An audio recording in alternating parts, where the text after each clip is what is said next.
Olá a todos. Então, vamos à terceira parte da videoaula sobre como introduzir de forma motivacional dicas, de como iniciar a aula de filosofia.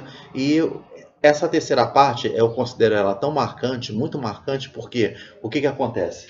Essa terceira parte aqui, ela vai falar do resumo das características da filosofia associadas aos exemplos do dia a dia.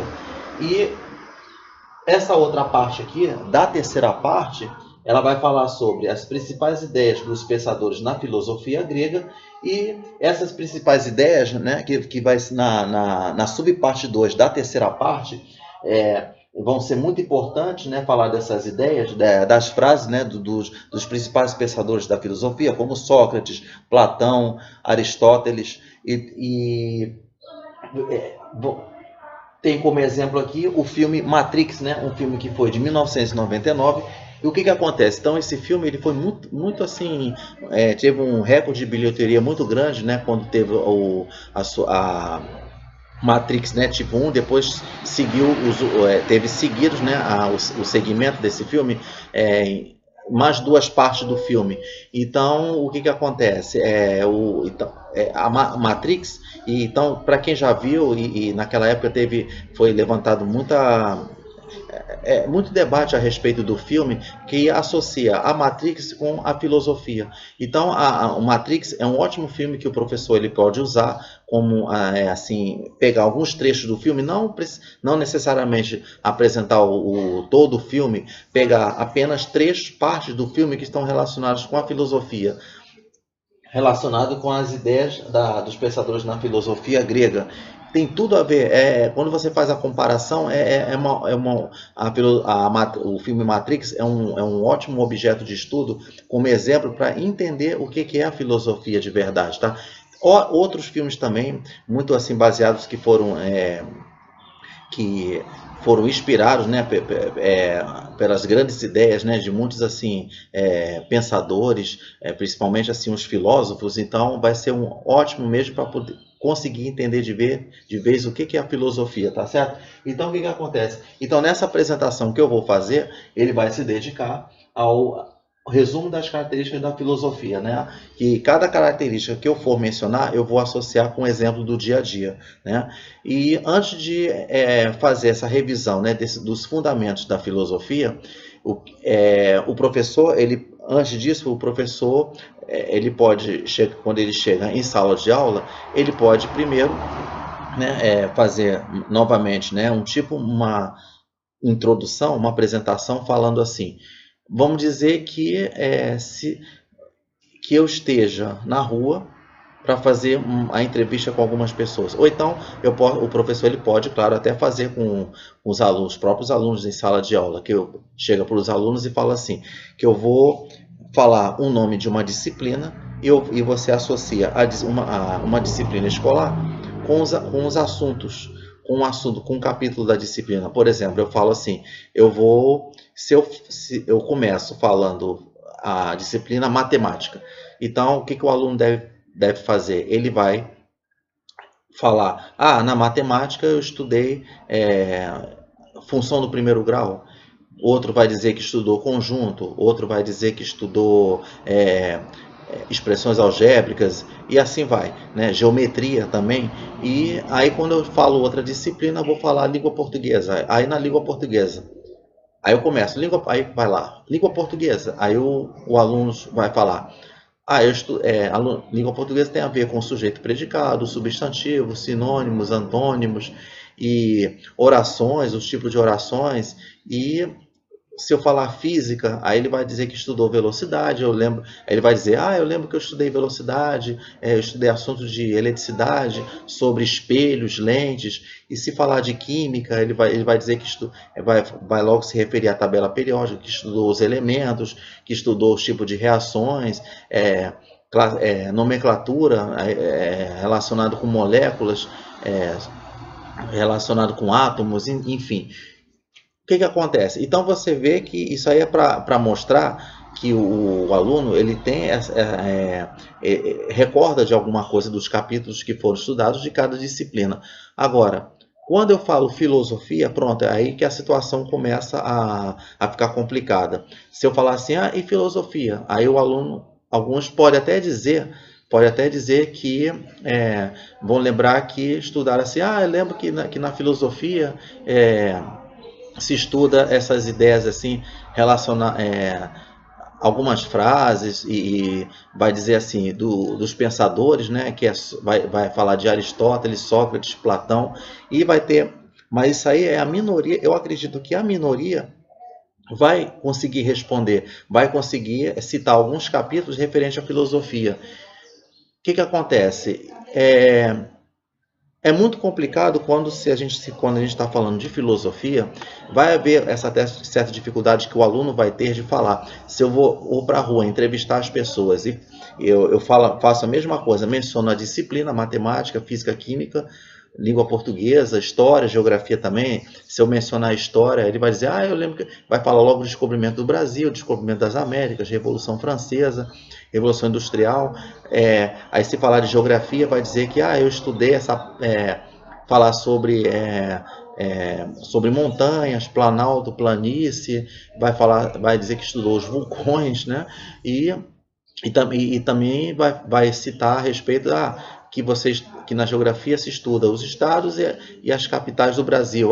Diz um estado e diz qual é a capital daquele estado, não só aqui do Brasil, mas também citar as capitais dos outros países. Então, isso aí o aluno ele vai ter uma base mais ou menos. Agora, quando se trata de filosofia, o que o aluno poderia citar? Se for, então eu acredito que vai ser pequena parte que vai conseguir citar quais os capítulos relacionados à filosofia. E pode ser alguns que vão responder, que na filosofia eu sei que se estuda as principais ideias, né, dos pensadores filosóficos, que por exemplo, penso, logo existo, ser ou não ser, eis a questão, conhece-te a ti mesmo. E são essas frases que justamente quando for na subparte 2 da terceira parte, é que eu vou associar essas principais ideias dos pensadores na filosofia grega com Matrix. Tá? Então, vai ser citado assim. Isso acontece muito também, não só com a filosofia, mas também com a disciplina de sociologia. Então, poucas pessoas conhecem a disciplina de sociologia. Né? Porque se falar assim, se eu mencionar a palavra sociologia, com quais os capítulos que eles vão tem a ver com a sociologia? Poucos vão responder, assim, não vai ser obtidas muitas respostas em relação não só à filosofia, mas também com a sociologia, que na sociologia você estuda, o que você estuda mais assim, em relação à sociologia? Né? Você estuda mais falando em relação à burguesia, ideologia, né? Porque a sociologia tem a ver com a transformação da sociedade.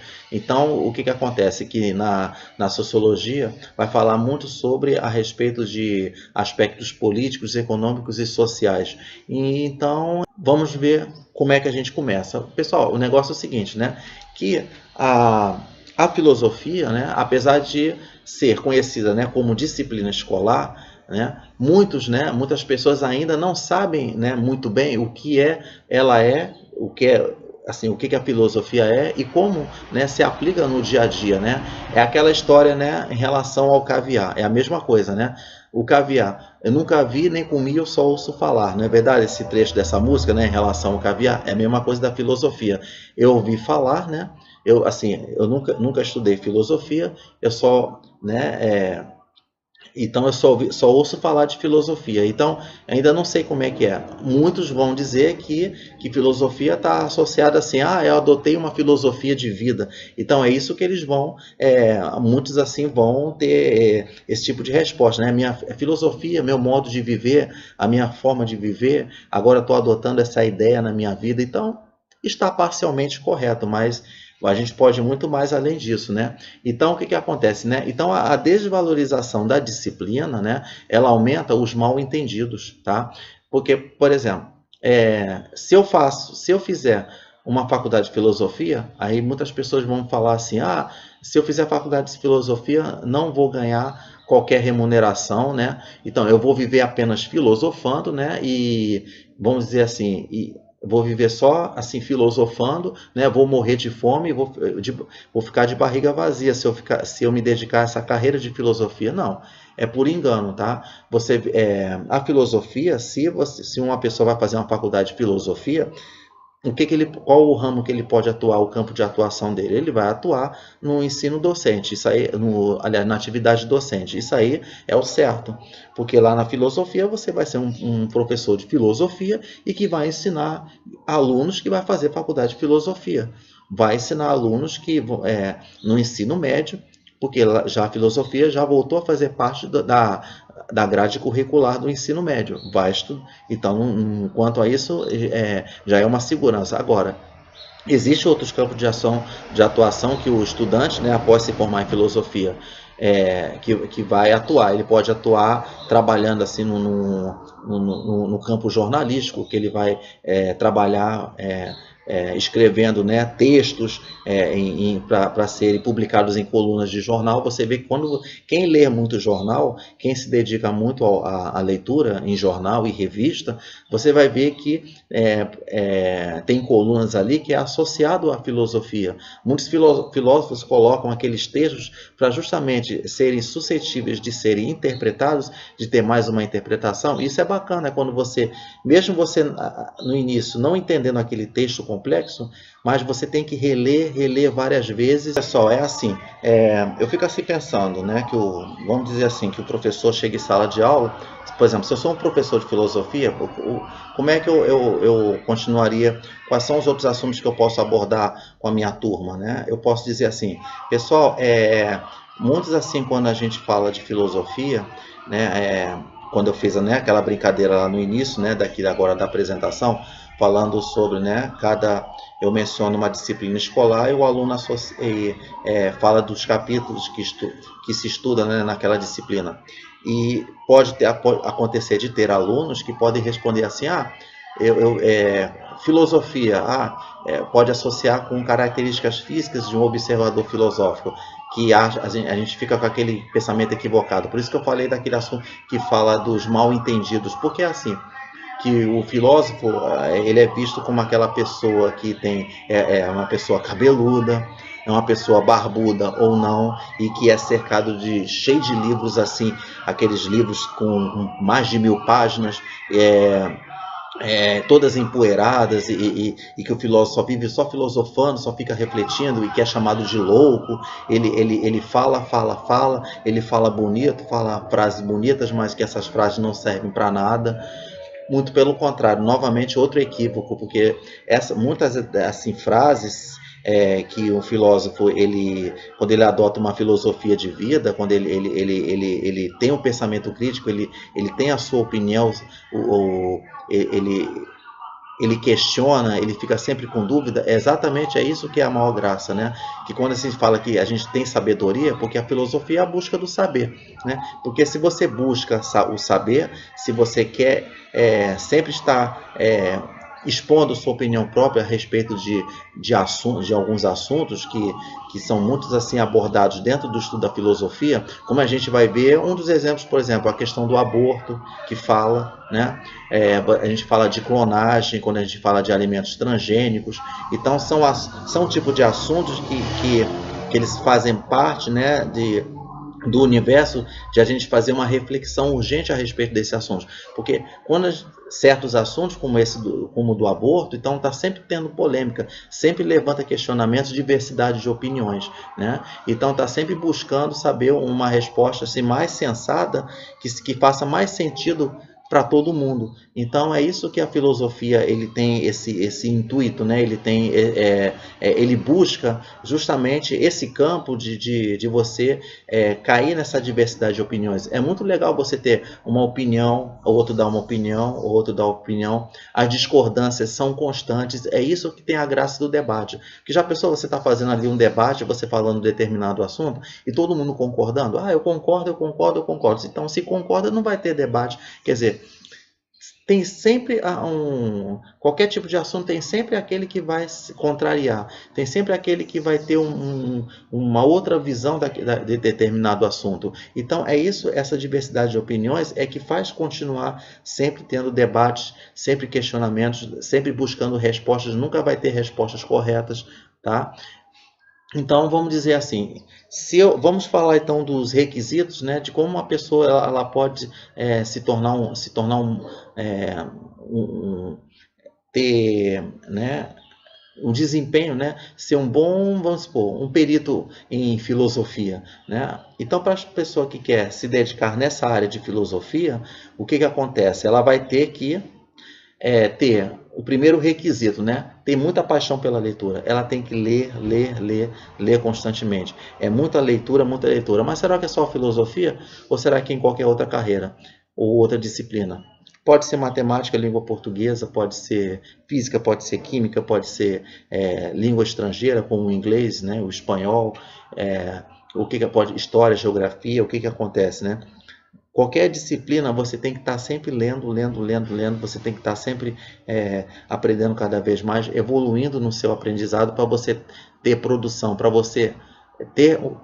porque filosofia, então está aqui dizendo, ó, filosofia, ó, é produção, para você sempre se tornar uma pessoa melhor. Se você hoje é uma pessoa assim, daqui a alguns tempos você pretende melhorar, você quer evoluir, você vai sempre se tornando uma pessoa melhor, né? Então você vê, tem que ter muita paixão pela leitura, tem que ter muita argumentação, né? Tem que ter paixão pela sabedoria, né? E outra coisa, né? O segundo requisito, né? Você tem que ver o raciocínio, estar sempre raciocinando, nunca pare de raciocinar. É por isso que existem muitos assim que têm dificuldade de fazer uma interpretação de texto, de fazer uma interpretação de enunciado de uma questão, de um concurso. Pode ser questão de qualquer tipo pode ser uma questão de língua portuguesa, uma questão de matemática, uma questão de conhecimentos gerais. Então, quando está ali fazendo uma prova, não só uma prova de bimestral ou prova universitária ou prova de um concurso, e está tendo aquele enunciado ali, então muitas pessoas têm dificuldade de raciocínio. Tem dificuldade de raciocínio porque não desenvolve não consegue assim ter muita leitura. Realmente, muita leitura, muita escrita é o que realmente faz o raciocínio se desenvolver, né? Então você vê. E outra coisa, né? E o terceiro requisito, né, para você ter esse poder, né, de sempre estar raciocinando, de sempre estar aprendendo constantemente, ó, de você estar sempre em constante descoberta, né, em constante descoberta, de você estar sempre buscando conhecimentos novos, se informando. Se você gosta de ser uma pessoa que gosta de se informar, gosta de interagir, gosta de falar de diversos assuntos, então o que acontece?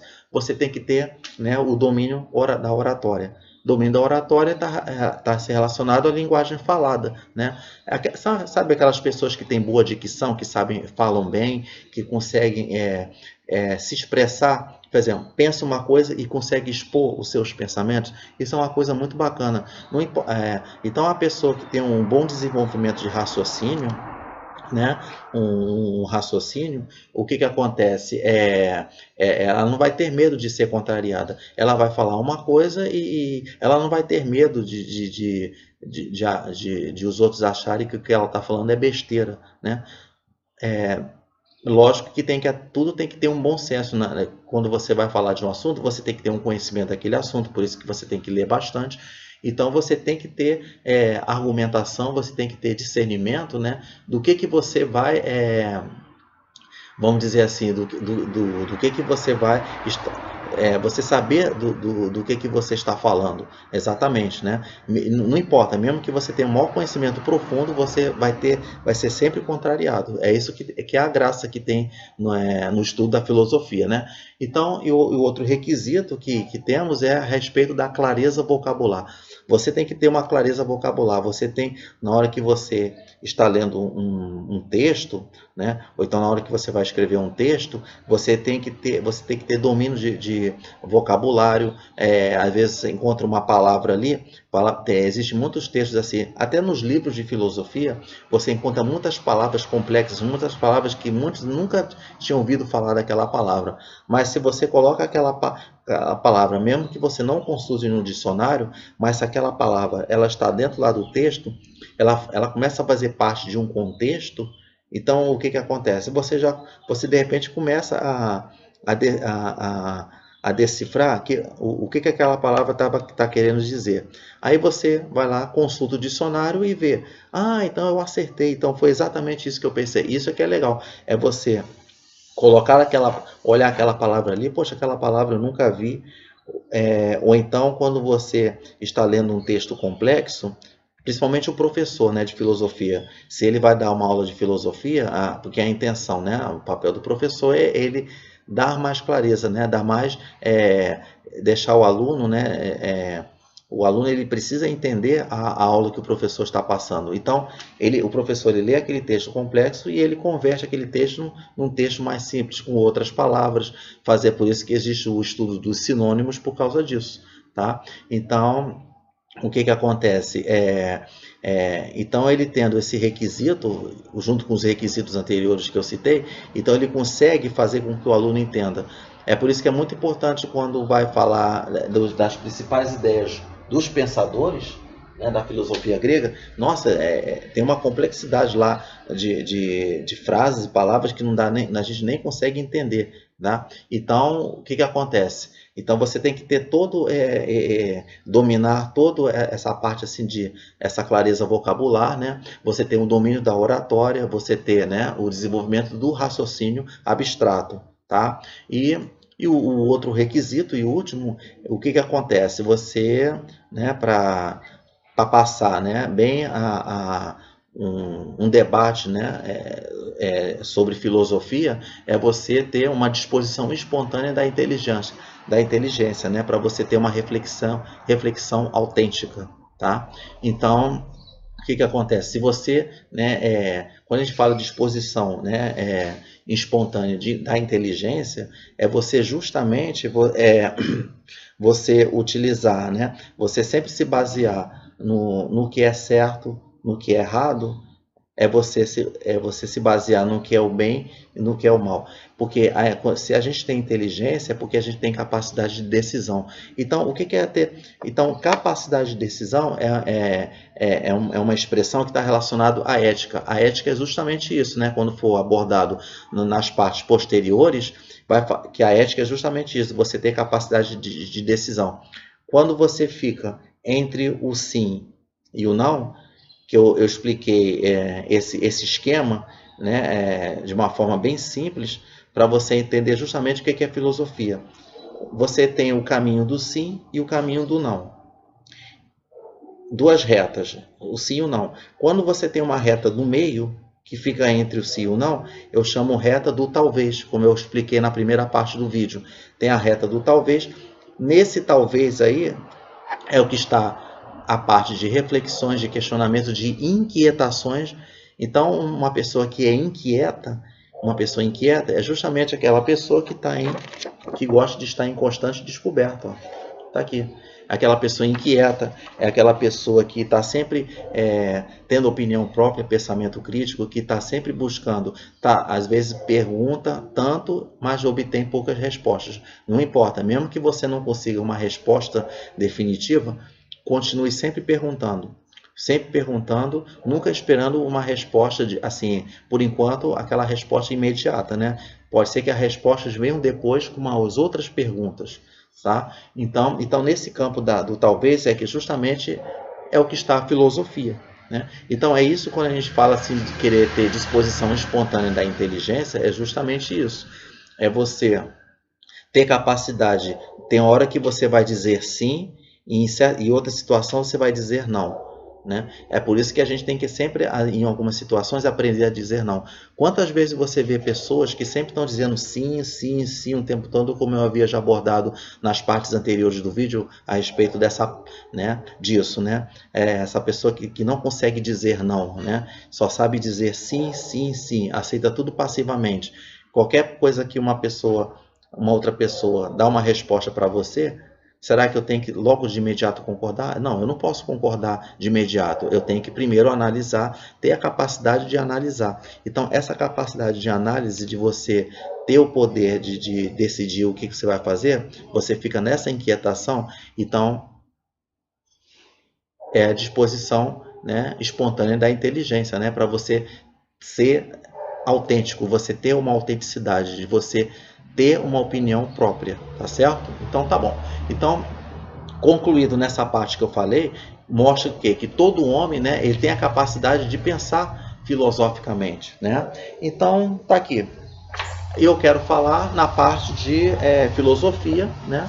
Que eu já falei, né? Dessa constante descoberta, né? Se perguntar, né? Por quê? Por que está sempre perguntando? Tudo sim está relacionado aos porquês, tá? E por que filosofia? Tá aqui, ó. E por que filosofia ele é produção? Pessoal, é o seguinte, né? Filosofia ele é produção, por quê, né? Produção vamos dizer assim, primeiro a gente tem que explicar o que é produção, tá vendo? Ó, eu já estou usando um requisito, né, da filosofia, que né, a clareza vocabular. Vamos dizer que se eu perguntar para os alunos o que é produção, o que o aluno vai dizer? O que é produção? O aluno ele vai dizer o seguinte, que produção é produzir, é você pegar algo e transformar em outro, é você produzir alguma coisa, é você criar alguma coisa. É isso que o aluno vai dizer. Ou então ele vai lá pesquisar lá na internet lá, e tudo vai saber, vai dar a resposta do que é produção. Então, quando a gente vai colocar a produção dentro da filosofia, então o professor ele pode, né, pode se sugerir essa dica para o professor de ele explicar para os alunos o que é produção. Então, assim, produção, o que é produção? Produção é modificar algo em outro algo, ou um ser em outro ser, né? Por exemplo, vamos dizer que vamos tomar assim alguns insumos como aço, vamos dizer outro aqui, né? Borracha, plástico e outros derivados. Vamos usar esses insumos, né, que eu citei, aço, borracha, plástico, vamos transformá-los, eu vou usar eles como ingredientes para poder transformar eles em um automóvel. Pronto, então isso é produção. Quando você vai fazer um bolo, você não tem receitas, você usa aqueles ingredientes ali, né? E aqueles ingredientes vão se juntar para formar um bolo. Isso é produção, né? O que acontece? Quando ampliamos, né, um pensamento e transformamos um ser humano em um ser melhor e mais culto, o que acontece? Isto é produção também. Então, dentro da filosofia é isso que acontece. Se você faz isso com objetos, né, e com o ser humano, como é que você faz? Então, quando ampliamos um pensamento, ou seja, quando você tem uma opinião, quando você tem uma outra opinião, né, o que acontece? Quando você contraria alguém que falou alguma coisa, você pode contrariar, mesmo que você esteja errado, mas você contraria. Você pode estar certo, você pode estar errado. Você não sabe que aquela pessoa está errada ou está certa. Mesmo ela estando certa, mas você pode contrariar. Pronto, isso é um tipo para chegar a uma produção. E o que acontece? Você fazendo isso, você sempre desenvolvendo isso, você vai sendo cada vez mais utilizando o raciocínio, pronto. E você se transforma num ser melhor. Então você acaba sendo você fez uma produção em você mesmo, tá certo? É por isso que a gente debate muito na filosofia essa questão interna que é do ser humano, não só a questão interna, como também as questões da natureza, que a gente vai ver isso, né, daqui a pouco. Então, é assim, pessoal. Produção aqui, vamos associar lá na filosofia grega, né, na filosofia antiga, porque é assim. Porque os filósofos gregos, né, eles estavam insatisfeitos com as explicações que eram dadas pelos deuses gregos, né? Porque a gente sabe, né, naquela época, o Deus, né, o Deus grego, né, o Deus grego é visto como aquele ser que não podia nada se questionar, seres, né, os deuses que tudo assim eles tinham a verdade absoluta, eram os donos do saber, né? Então os filósofos eles ficaram muito inquietos, né, filósofos como ser humano é um ser humano, né? Como um ser humano a gente associa um ser humano como aquela pessoa que é inquieta, né? Um ser humano não pode ser passivo o tempo todo, né? Passivo absolutamente, totalmente, não. O que acontece? Então, eles estavam insatisfeitos com as explicações dadas pelos deuses, né? Então, o que acontece? Né, sobre os fatos, né, ocorridos na natureza. Então, vamos dizer assim, então, o que os filósofos gregos concluíram naquela época? Né? Que os fenômenos naturais, na natureza, como assim, fenômenos naturais, né? Que você vê, né? A ação do vento, a ação da chuva, o pôr do sol, o nascer do sol, deveriam ser explicados pela própria natureza e não pelos deuses. Porque tudo que acontecia de fenômeno que os filósofos observavam, tudo tinha que buscar respostas nos deuses gregos, que os deuses gregos já tinham resposta para tudo, né? Então, é isso que estava acontecendo. Então, aconteceu já naquela época, os filósofos gregos, né, começaram a desafiar todo esse processo, assim, toda essa sabedoria dos deuses gregos, né? Então, filosofar é correr riscos, né? Então é assim, temos que estar, né, sempre aberto, né, às críticas, né? Quem não expõe, né, um pensamento não corre risco. E que não corre risco, mas continuará, né, dentro da sua casca de ovo. É como se fosse assim, um exemplo. Acontece muito assim, não só na escola, como também nas universidades. Assim, quando, né, um professor, né, ele passa uma tarefa para ser feita em casa, até mesmo para ser feito lá em sala de aula. E o que acontece? Vai ter aquele aluno, né, que vai tentar fazer aquela tarefa, um exercício, ou então fazer uma interpretação de texto para poder depois ter as questões para responder. Então, vai ter aquele aluno que ele vai tentar fazer e ele vai ter certo aquele medo. Poxa, eu vou fazer aqui, mas eu tenho medo de errar. Não pode ter medo de errar, pelo menos está tentando fazer, porque você tentar fazer, você vai estar sempre aberto a acertos e erros, porque através dos acertos e erros é que você vai conseguir, com o tempo, né, ter um desempenho melhor na sua resposta, tá? Então, isso é produção. Agora, e aquele aluno que ele não faz a tarefa, ele está lendo a tarefa, né, que foi atribuído a ele, ele não faz a tarefa, ele fecha o livro, e ele faz uma outra coisa que não tem nada a ver com a tarefa em sala de aula, não tem nada, que faz uma coisa que não tem nada a ver com o que está sendo dado em sala de aula. Aí na hora que o professor vai lá perguntar para ele, aí o aluno vai dizer assim, esse que não fez a tarefa, nem leu o texto, nem leu o enunciado, nada. Aí o professor vai perguntar para ele, e ele vai dizer assim, professor, eu não fiz porque eu tive dificuldade. Aí o professor vai perguntar, mas você leu o assunto no texto? Falei, não. Aí o aluno fala, não. Aí o professor vai dizer, então você não pode ter dificuldade.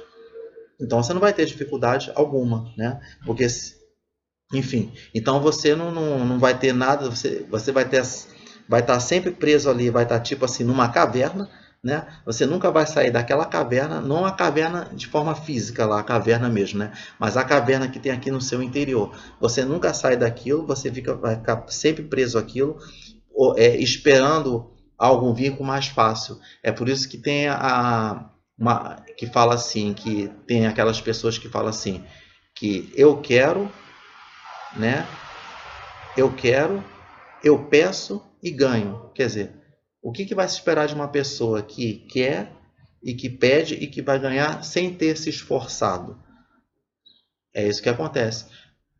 Vai ter um exemplo que eu vou falar quando for entrar aqui no resumos aqui das características, que é aquela história da nota 10. Tem a nota 10 verdadeira e a nota 10 falsa, né? E muitas vezes as pessoas assim, né, elas acham mais cômodas ficarem dentro da caverna, permanecerem dentro presas, né, de uma caverna, né? Mas a filosofia não gosta disso, né? A filosofia ela não adota nunca esse tipo de fundamento, né? E a pessoa ela tem que sair da caverna, ela tem que sair daquela sua prisão interna, né? Para conseguir ter uma opinião própria, consequentemente ter um amor próprio, tá? Então tá bom. Vamos então entrar nessa parte aqui então agora do resumo das características da filosofia associadas aos exemplos do dia a dia. Vamos agora sugerir isso aqui, essa pergunta aqui que o professor pode fazer em sala de aula, né? Tá aqui, ó.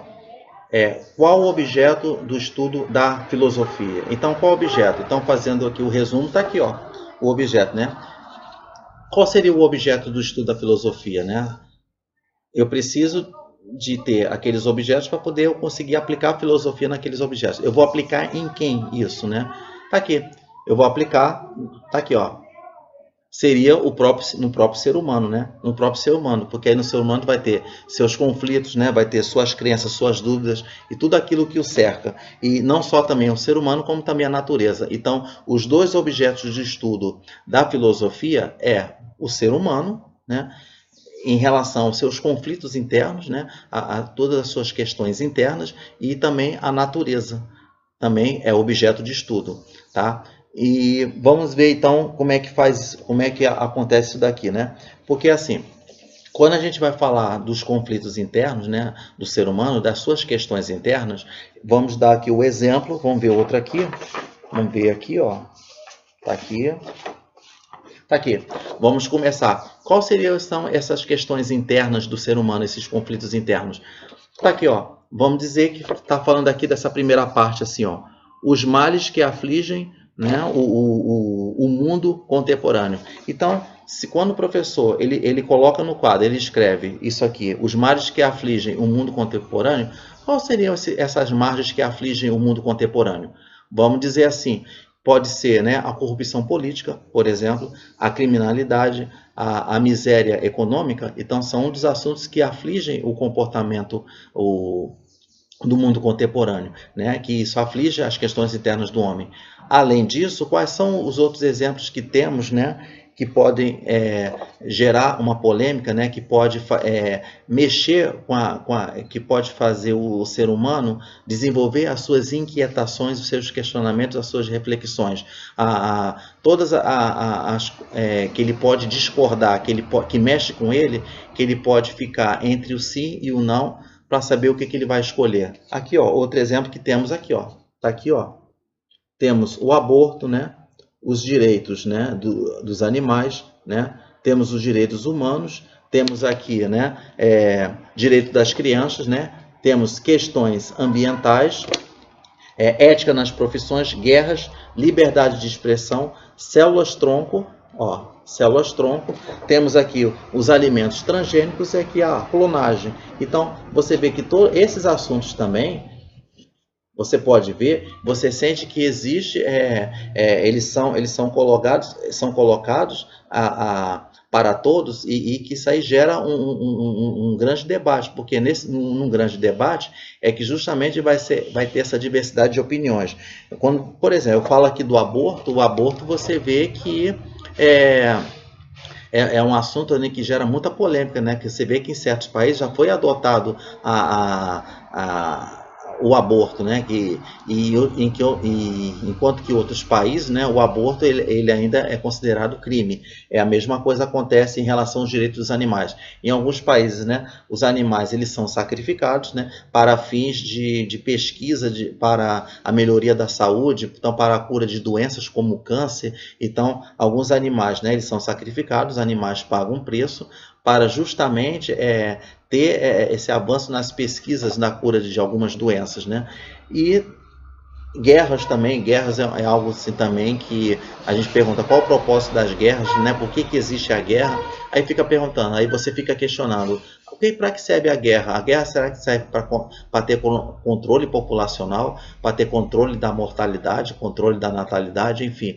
Você vê que você faz, uma pergunta para você ter variedade de respostas.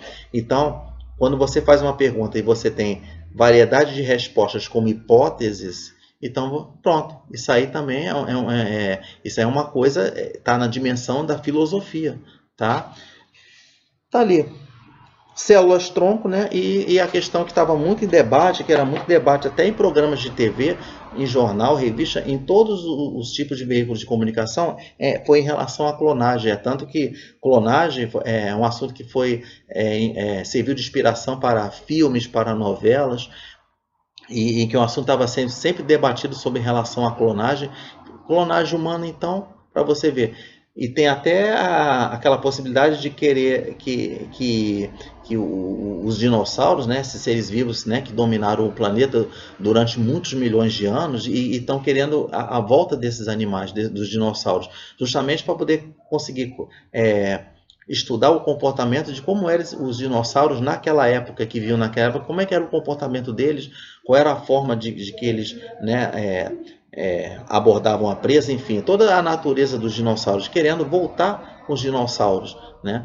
E, além disso, de todos esses exemplos, nós temos também a escravidão. Então, é como se fosse assim, né? Vamos dizer assim, se não houvesse pessoas, né, que não considerassem como óbvio e normal a escravidão, ela até hoje existiria até os dias de hoje, né? Então, porque o que que acontece, né? Porque escravidão é um assunto assim que é estudado, né, na história, estudado até na sociologia também, porque está relacionado à transformação da sociedade, né, a transformação do ambiente. Então, o que que acontece? Então, é um assunto... E escravidão é um assunto que até hoje, né, ele é falado assim, está presente nos noticiários de TV, de jornal e revista, porque existem muitos trabalhos de escravo. Então o professor exploração infantil, então trabalho de escravos também com os adultos, enfim, o professor ele pode abordar esse assunto na escravidão, que acontece até hoje. Então também serve de exemplo muito importante, né, para você ter, são todos, né, exemplos importantes, né, nessa dimensão filosófica, tá certo? Então seria o primeiro fundamento, a primeira característica da filosofia. Tá aqui, ó. Tá aqui falando, ó. A primeira característica seria, ó, juízo de valor, tá aqui, né? Então, o que que seria esse juízo de valor? O juízo de valor é como se fosse assim, a filosofia, ele não julga, ele não faz juízo de realidade, como a ciência faz, ele faz juízo de valor. Como é que é esse juízo de valor? Para você saber, assim, para você ter, né, esse conhecimento de juízo de valor, que é a característica da filosofia, é como se fosse assim, quando você vai falar sobre os dinossauros, vamos dizer assim, se você for levar para o juízo de realidade, para o juízo real, o que que seria? Vamos dizer assim que todos nós sabemos, através de várias comprovações, vários estudos, e até hoje os dinossauros são estudados, porque cada vez mais se descobrem, através de escavações, mais ossadas, fósseis e novas espécies, né, vamos dizer, que existiram já no planeta, mas que foram descobertas agora. Vamos supor que recentemente foi descoberta agora, hoje mesmo, uma nova espécie de dinossauro. Claro, existiu há muitos anos, né? Mas ainda não foi descoberta, não foi ainda tirada das escavações, lá da profundidade, né, abaixo do solo. E o que que acontece? Mas você sabe que os dinossauros existiram. Pronto, isso é real. Isso é fato, né? Então, a ciência, ela leva em consideração ao fato, a essência. É o que realmente é. Você sabe, então, que o dinossauro realmente existiu. O que que acontece? Mas se você for levar para o juízo de valor, o que que seria o juízo de valor? Vamos dizer assim, que aí começa a perguntar, poxa vida, mas por que que existiram tantos dinossauros no mundo? Para que serviam os dinossauros? Quer dizer, os dinossauros dominaram quase todos os cantos do planeta, se reproduziam de uma forma muito, a velocidade muito grande, né, de reprodução, e conseguiram dominar todo o planeta. Viveram durante milhões de anos. Por que que eles teve essa extinção em massa, que foi extinta com a chegada do meteoro, né, que sofreu impacto, né, com a Terra e dizimou os dinossauros? Então a gente fica se pensando, essa quantidade enorme de dinossauros que existiram, vamos dizer assim, se for num pensar filosófico, seria assim, esses dinossauros existiram para que no futuro, após a extinção deles, eles fossem já retirados, né, lá das profundidades, vindo na forma de petróleo. Tá, mas outros dinossauros, né, não se transformaram em petróleo. Porque tem muitas perguntas que fazem assim, o que que o dinossauro tem a ver com os combustíveis? Vamos dizer que lá no carro, está lá no tanque lá de armazenamento, está um dinossauro. Está lá os ingredientes do dinossauro, os componentes que fizeram parte do dinossauro e que agora eles servem como combustíveis. Dinossauro virou gasolina, dinossauro virou diesel, dinossauro virou óleo, né? Óleo diesel, né? Virou querosene. Então o que acontece? A gente pensa assim. Então esses dinossauros eles foram extintos em massa para que um dia eles fossem servir como recursos para o ser humano, recursos não renováveis. Tá aí. Seria vamos dizer, um mistério que criou dentro assim. Será que realmente os dinossauros viveram para depois servirem para isso? Olha só, é uma polêmica muito grande. Abre um debate para discussão, né? Outra coisa em relação, né,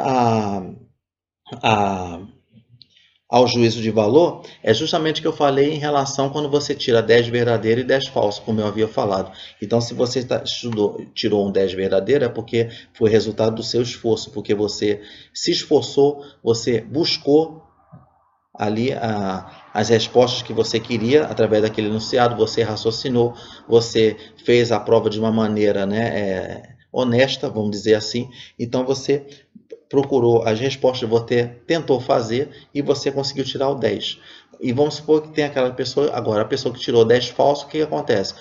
Tirou um 10 falso. Aquele 10 falso é resultante porque você colou na prova do colega, ou então houve uma troca de prova ali, aí você tirou aquela nota que você tirou, que é 10, ali o que interessou foi o número que você tirou, né? Você não se interessou pelo conhecimento que você adquiriu durante a aula. Então você não aprendeu nada, você não absorveu nada ali do que foi passado, todos os conteúdos, né? Foi passado pelo professor. Então, mas mesmo assim aquele aluno tirou 10. Mas tirou aquele 10 falso porque alguma coisa ele fez para ter obtido aquele 10 falso.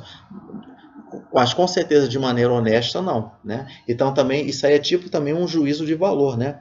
Outro exemplo também que a gente fala em relação ao juízo de valor é em relação aos planetas.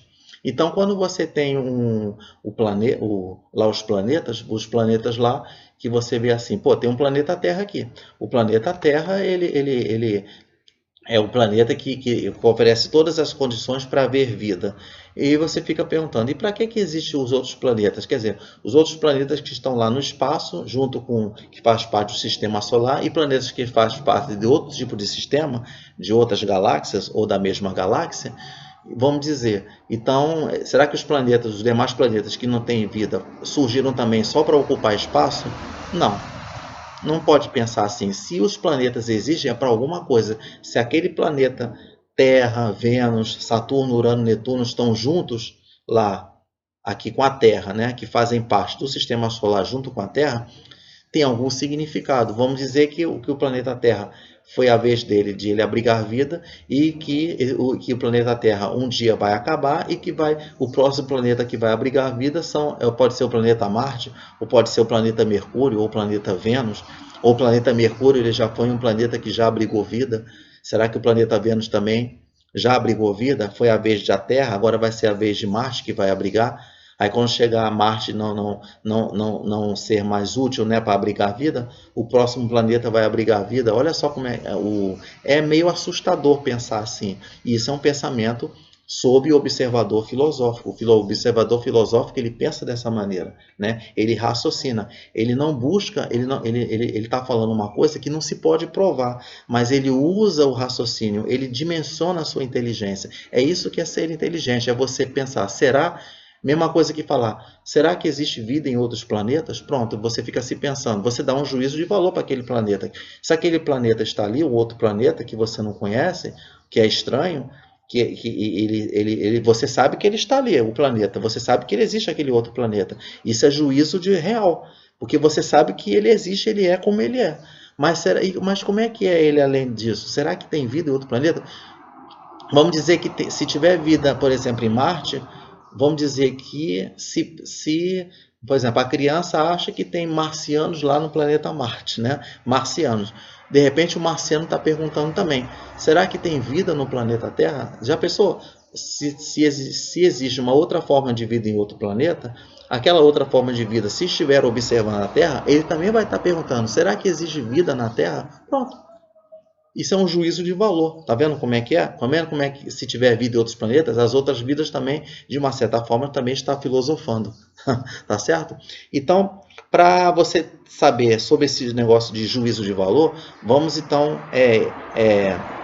debater mais a diferença entre juízo de valor e juízo de real, tá bom? Então vamos saber qual é a diferença entre eles? Então, o juízo de valor é como se fosse assim, se você chega, se o professor, você professor de filosofia, chega na sala de aula e pergunta assim para os alunos, o que é juízo de valor? Bom, vamos dizer assim, que juízo de valor é um julgamento feito a partir de percepções individuais, né? Então, tendo como assim fatores culturais, né? Fatores sentimentais e fatores de ideologias, porque você julga aquela determinada coisa, aquele determinado fenômeno, baseado em questões culturais, em questões de sentimentais, em questões ideológicas e em questões de moralidade. Vamos ver um exemplo. Vamos ver um exemplo que eu falo assim.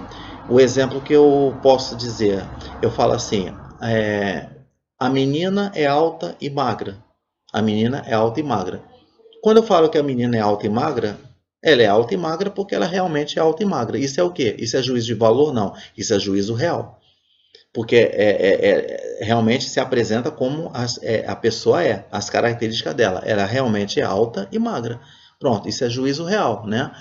Vamos dizer, porque realmente ela apresenta as características físicas, né, da pessoa, né, e assim como ela é de fato, tá? Agora vamos dizer assim, mas ao invés de eu falar que ela é alta e magra, eu posso dizer assim, olha, aquela menina, eu não vou atribuir a ela características físicas, eu vou dizer assim, aquela menina é bela. Aquela menina é bela. Isso é o que? Juízo de valor. Por que é juízo de valor, né? Por quê? Pois as características físicas, né, alta e magras, foram avaliadas, né, como sendo, né, apropriadas para aquelas pessoas consideradas bonitas. Então, as características físicas alta e magra foram apropriadas para serem só para pessoas bonitas. Quer dizer, você vê como é que é meio, como é que a gente já entra num campo minado, né? Olha o cuidado que a gente tem que ter, né? Você diz que se você fala que aquela menina é bela, a pessoa que vai ouvir, ela vai pensar assim, poxa, então ele acha que ela chamou ela de bela porque por ela ser alta e magra. Olha só a visão que as pessoas podem ter. Podem associar a magreza e a altura, né? Associado com beleza, para dizer que todas as pessoas belas são pessoas altas e magras. Quer dizer, ou então pessoas altas e magras são pessoas belas. E quanto o contrário, como é que seria? Quer dizer, olha só o cuidado que você tem que ter, né? Porque por meio deste exemplo que eu dei, né, o juízo de valor, ele pode ir para um caminho, né, para um caminho para os preconceitos, as discriminações, né, os julgamentos injustos. A gente fica assim, então, na sociedade, né, o juízo de valor ele funciona como um termômetro. O juízo de valor, se ele funciona como um termômetro, é para indicar o que é certo e errado, o bem e o mal, né, o bonito e o feio. Tá vendo como é que é a coisa? Então, você vê que esse negócio de, né, feio, bonito, né, certo, errado, bem e o mal, você vê, a filosofia, ela trabalha com essas palavras opostas entre si. É por isso que existe uma outra característica da filosofia, que vai ser falado depois, é a respeito da dualidade, né? É a dualidade. Eu não coloquei aqui, por exemplo, eu coloquei as outras características assim, mas uma outra delas é na parte de dualidade, tá? É quando você trabalha justamente com essas questões, né, de palavras opostas entre si, né? Bem e o mal, né? Como eu havia falado, esse exemplo, o feio e o belo e o sim e o não, tá certo? O juízo de realidade, ele já você vê, ele é mais fácil de explicar o juízo de realidade, né? O juízo de realidade, ele já é baseado, né, em uma interpretação já isenta, né, de valores de valores pessoais, né? Ou então assim, ou interpretações subjetivas, focando-se unicamente, né, naquilo que é considerado assim visível, né, ou cientificamente comprovado, tá certo? Então você vê que é isso que é o juízo de valor. O objeto ele é como ele é. Agora, na filosofia, vamos dizer assim, aquele objeto, a gente não julga o objeto como ele é de fato, é como ele deveria ser. Olha só. Então isso aí já é uma outra característica que nós vamos ver na filosofia, tá certo? Então vamos ver aqui. Então, o outro exemplo de juízo de valor é que você fala assim, por exemplo, a respeito, né? Tá aqui, ó, essa pergunta aqui, quando você fala assim, ó, quando você faz essa pergunta, como podemos provar que o A existe? Então é assim, como podemos provar que o A existe? A pessoa pode responder assim, respirando, né? Respirando. Por quê? Quando você fala assim que como podemos provar que o A existe, então a gente pode dizer assim que isso aí é tipo um juízo de valor, porque você deu valor àquilo, ao ar, porque você fica se pensando, você está lá, eu coloco a palavra ar. Se eu coloco a palavra ar, eu posso associar ar o quê? Ela pode ser associada com respiração, eu posso associar a ar com vento, porque você sabe que a força do vento, a força do ar, o vento é que, por exemplo, é responsável pela formação das ondas, né? Das ondas do mar. Então, das ondas da água. Até mesmo quando você sopra ali, você bota água numa bacia e você sopra assim, você vê que vai provocar ondas, né? Então você pode associar o ar com vento, você pode associar o ar com pressão atmosférica. Por quê? O que é pressão atmosférica? Pressão atmosférica, né, segundo na geografia, é o peso que o ar exerce sobre a superfície terrestre. Então você associa o ar com pressão atmosférica. Então você pode ver que você pode também associar o ar com responsável pela usar um veículo para a propagação do som, né? Então, se existe ar, existe som. Se não tiver ar, não tem som, que isso é estudado em física. Ó, tá vendo como é que você pode usar a palavra ar, associar com várias coisas? Então, com respiração, com vento, com pressão, com propagação do som, né? Na física. Tá, isso aí é juízo de valor. Agora, se você quer levar isso para o juízo de realidade, vai dizer assim, aí faz a mesma pergunta, como é que podemos provar que o ar existe?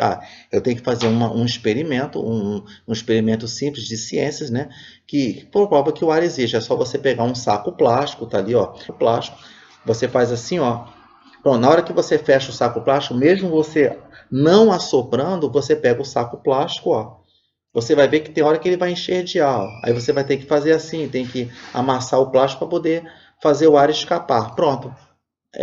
Isso vamos dizer que é um juízo de realidade. Você sabe que o ar ele existe porque ele ocupou aquele espaço ali no interior do saco, tá certo? Do saco plástico. Bom, então, a próxima característica, né, da filosofia está aqui, ó. É que a gente fala, está aqui, ó. É amor à sabedoria. Então, quando a gente fala assim, amor à sabedoria é a apreciação do belo. Porque a gente fala assim, se a filosofia significa amor à sabedoria, é aceitar o desafio da mudança, é saber para transformar. Então, você tem apenas amor à sabedoria, você não tem posse daquela sabedoria, você apenas ama a sabedoria, você apenas observa um fenômeno, você raciocina apenas, né, sem querer provar que aquele fenômeno ele existe, né? Por que aquele fenômeno realiza uma determinada coisa, né? Então você vê que você apenas observa, você faz uma observação, você apenas tem amor a ela, você não tem posse dela. E isso que eu falei em relação à posse leva para a próxima característica, que tá aqui, ó. Busca do saber, né, e não de sua posse. Bom, então é assim, o observador filosófico, né, ele não interfere no objeto observado. Por exemplo, o passarinho que é preso na gaiola. Vamos dizer, quando você observa o passarinho que é preso na gaiola, então eu estou me apossando daquele objeto. Eu estou me apossando daquele objeto. Então você vê, se a filosofia fala que a característica é busca do saber e não de sua posse, então se eu estou me apossando daquele passarinho que está na gaiola, então vamos dizer assim que já não é mais filosofia, né? Então vamos dizer assim, eu estou me apropriando daquela verdade, porque você sabe que o passarinho, quando você vê ele voando, ele está cantando, você tem que interpretar que ele é livre na natureza. Ninguém tem o direito, né, um ser inteligente como o ser humano não tem o direito de pegar aquele passarinho e prendê-lo na gaiola ali. Quando ele prende na gaiola, ele já está já se apossando daquela propriedade que não pertence a ele, que pertence à natureza. Né? Que pertence à natureza. Então você vê que é um exemplo mais ou menos por aí que você já pode ter uma ideia.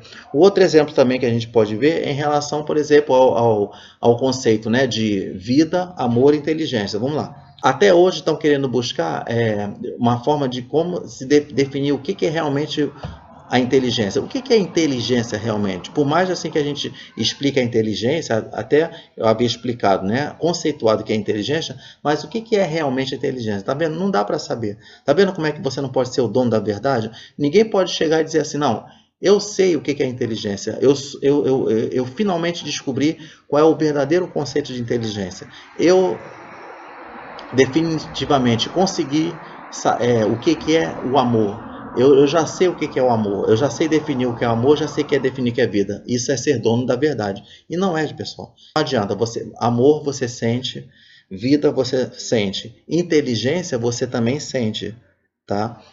Então você não pode levar essas três palavras para o juízo de realidade. Não tem como levar, tá? Porque cada um interpreta amor, o que é vida, o que é inteligência, de uma maneira individual. É isso que é juízo de valor. Tá vendo como é que uma característica puxa a outra? E o outro exemplo que a gente tem em relação à busca do saber e não de sua posse. Por exemplo, tem esse que fala aqui, ó, a natureza virou recurso. Esse exemplo aqui, ele tem a ver com o descobrimento do Brasil. Não só o descobrimento do Brasil, como o descobrimento das Américas, né? Tudo bem. Então, o que acontece aqui? Quando você fala aqui, né, da natureza virou recurso, está querendo dizer o seguinte, que então é assim, eu me lembro de uma frase que fala assim, que a natureza, né, ela virou recurso. Após o descobrimento do Brasil, o descobrimento da América, o que aconteceu, né? Na hora que os europeus, né, chegaram, né, chegaram em terra firme, encontrou os nativos, né? Como é explicado na história. Aí o que acontece? Aí a natureza, a partir dali, após o descobrimento do Brasil e das Américas, a natureza passou a virar recurso, né? A natureza virou recurso e demos-lhes essa finalidade. E nunca antes ela está tão próxima do fim. Isso quer dizer o seguinte, que está querendo dizer que a questão ambiental, por isso que já leva em questão da natureza, não só as nossas questões internas, né, do ser humano, é também questão da natureza aqui. A questão ambiental, né, é um dos assuntos mais também urgentes, né, e também para a filosofia, não só ele é só questão relacionada à parte de ecologia. Claro que existe uma interdisciplinaridade que você faz da ecologia com a filosofia, né?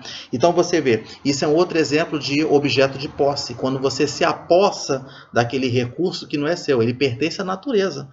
Então, o que acontece? Só que acontece que se a filosofia fosse praticada desde o início do descobrimento, a extração dos recursos naturais teria sido feita de uma maneira mais moderada, né? Então ele fala assim, imagina que, tem até um texto que fala assim, né? Que ele diz assim, ó, imagina que se você está no ano de 2057 e vê que o meio ambiente foi irreversivelmente devastado, né? Então é por isso que fala-se que se todos praticassem a filosofia, haveria essa extração moderada de recursos. Você vê como é que está hoje acontecendo, por isso que cada vez mais está sendo debatida essa questão de ambiente, essa destruição do ambiente, então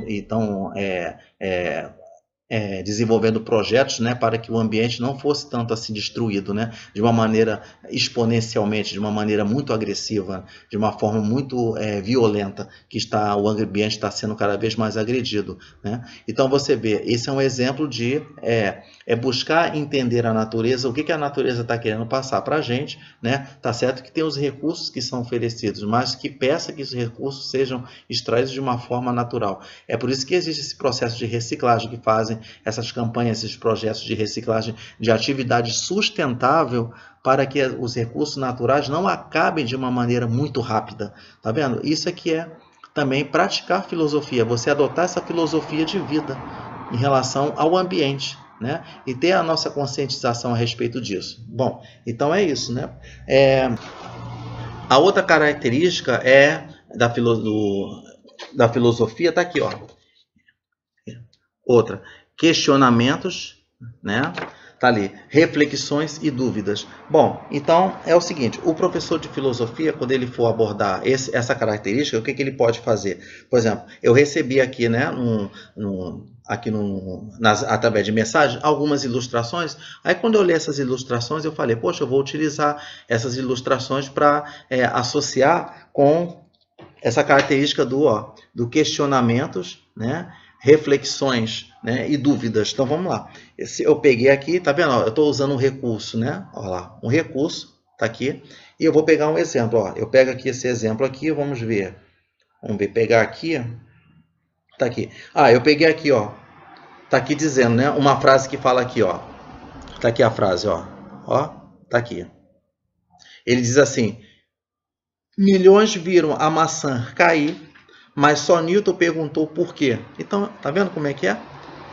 Você fazer uma observação, parece que é besteira, né? Que você vê uma maçã caiu e não existe uma explicação para isso. É lógico que existe explicação.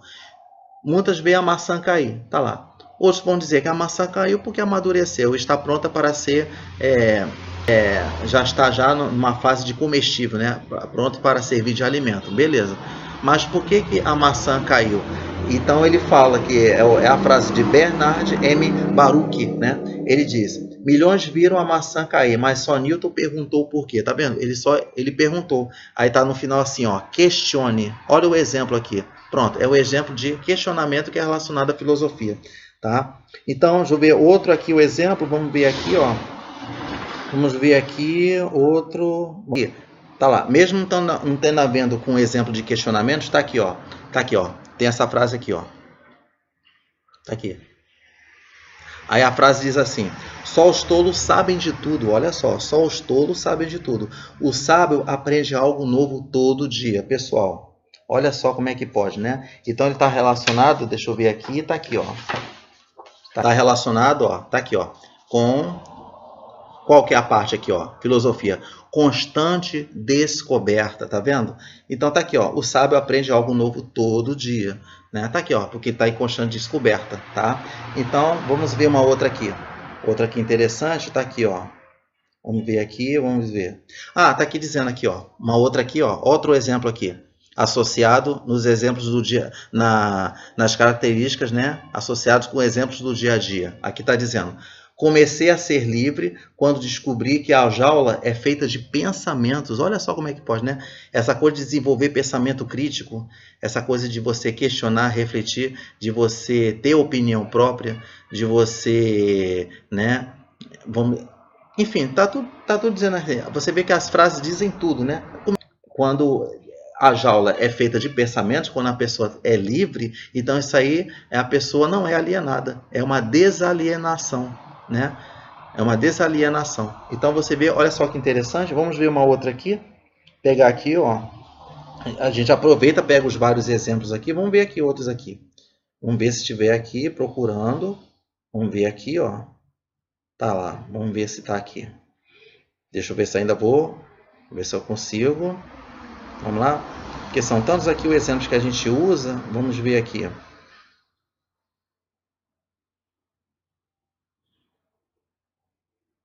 Tá aqui. Achei. Tá aqui, ó. Desse aqui da história em quadrinhos. Tá aqui, ó. Tá vendo? Da história em quadrinhos. Então vamos ver aqui o que fala. Ele fala assim: o filósofo Sócrates disse uma vez. Tá. Esse Sócrates, né, que é um dos pensadores, vai ser abordado aqui, ó, na terceira parte, subparte 2 do vídeo, né? Ele fala assim: o filósofo Sócrates disse uma vez: eu sou o homem mais sábio, pois sei de uma coisa. Quer dizer, sou o homem mais sábio, que não sei de nada, né? E como ele sabia disso? Aí fala assim: a esposa disse a ele, né? Porque depois a gente vai ver que teve um problema sério em relação o que o Sócrates disse, porque ele falou assim que está relacionado a essa parte aqui, ó.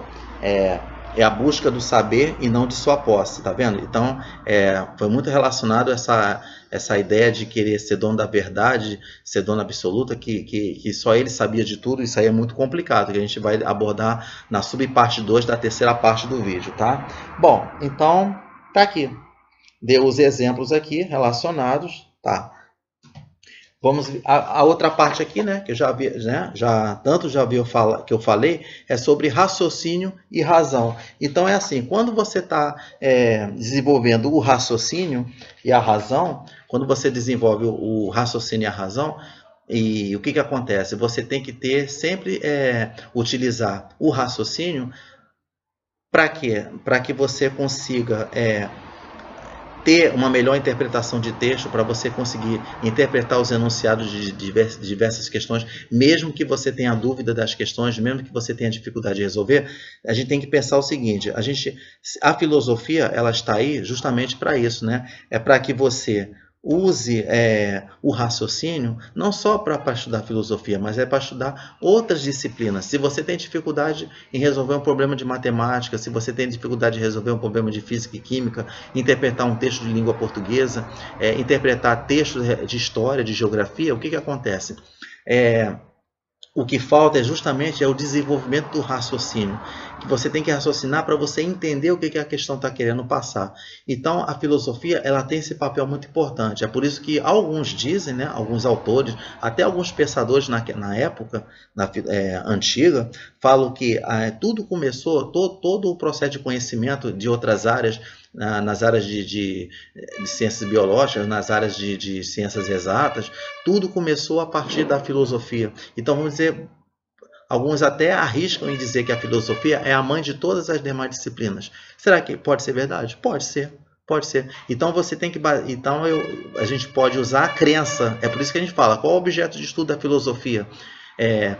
O próprio ser humano, né? Baseado em suas dúvidas, em seus conflitos, em suas crenças. Então, se é crença de acreditar. Então, eu acredito que foi isso. Tá vendo? Você acredita. Então, você não sabe se realmente é. É como se fosse. É como uma coisa, ela não é como realmente é. É como você gostaria que fosse. Tá vendo? Isso é uma outra atribuição à filosofia. É o que você gostaria que fosse. Então, isso aí está relacionado à ideologia, né? Que vai ser visto nos vídeos posteriores, tá? Tá aqui, ó. É por isso que eu já falei, ó. Até o próximo aqui, ó. Relacionado, ó, à ideologia. Justamente isso, ó. A ideologia. Como eu havia falado, tá? E você tem... Aqui que eu tenho é sobre... A característica é sobre...